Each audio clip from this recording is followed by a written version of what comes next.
어제 월요일 하루 동안의 확진자 수는 3,000명 안팎이 될 것으로 보입니다. 2주 전 또 일주일 전 월요일과 비교했을 때 확진자 수가 확실히 줄고는 있는데요. 보도국 연결해서 알아보도록 하겠습니다.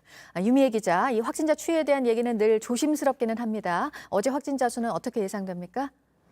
네, 어제 저녁 9시까지 전국에서 2,759명의 신규 확진자가 나왔습니다. 전날 같은 시간보다 218명 줄어든 겁니다.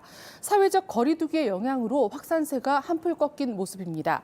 일주일 전인 지난달 27일 같은 시간과 비교하면 780명이 줄었고 2주 전과 비교하면 1,500명 가까이 적습니다. 집계를 마감하는 자정까지 더할 경우 오늘 확진자 수는 3,000명 안팎이 예상됩니다.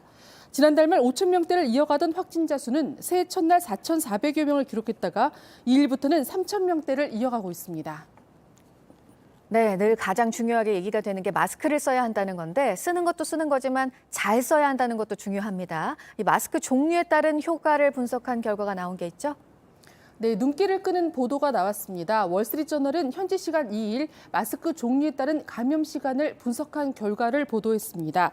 코로나 환자와 같은 공간에 있을 때 마스크에 따라 얼마 만에 감염되는지를 분석한 겁니다. 감염자와 비감염자가 한 공간에 있을 때 첫 마스크를 쓸 경우 바이러스가 옮겨가는데 27분 정도가 걸렸습니다. 하지만 두 사람 모두 N95, 우리나라의 KF94 마스크를 쓸 경우 착용법에 따라 25시간에서 최대 2,500시간이 걸렸다고 합니다. 27분과 2,500시간, 마스크가 얼마나 중요한지 알게 해주는 결과였습니다. 네, 그리고 미국에서 이 추가 접종 부스터샷을 맞을 수 있는 나이가 더 내려갔네요. 12세 이상이 됐다고요?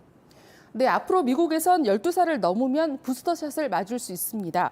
미국 식품의약국이 현재 16세 이상인 부스터샷 접종 허용 연령을 12세 이상으로 낮추기로 했습니다. 백신은 화이자를 맞습니다.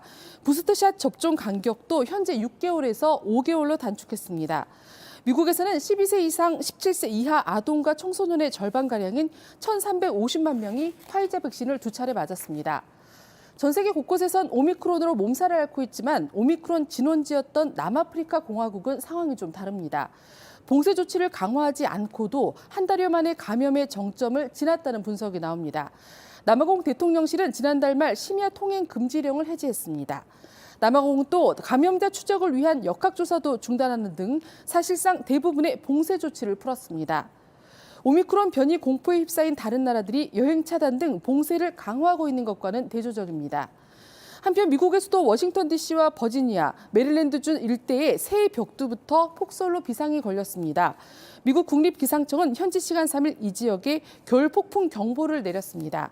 연방정부는 일시 폐쇄됐고 인근 공항에서 비행기 취소가 잇따랐습니다. 지금까지 아침 엔 지금 JTBC 유미입니다.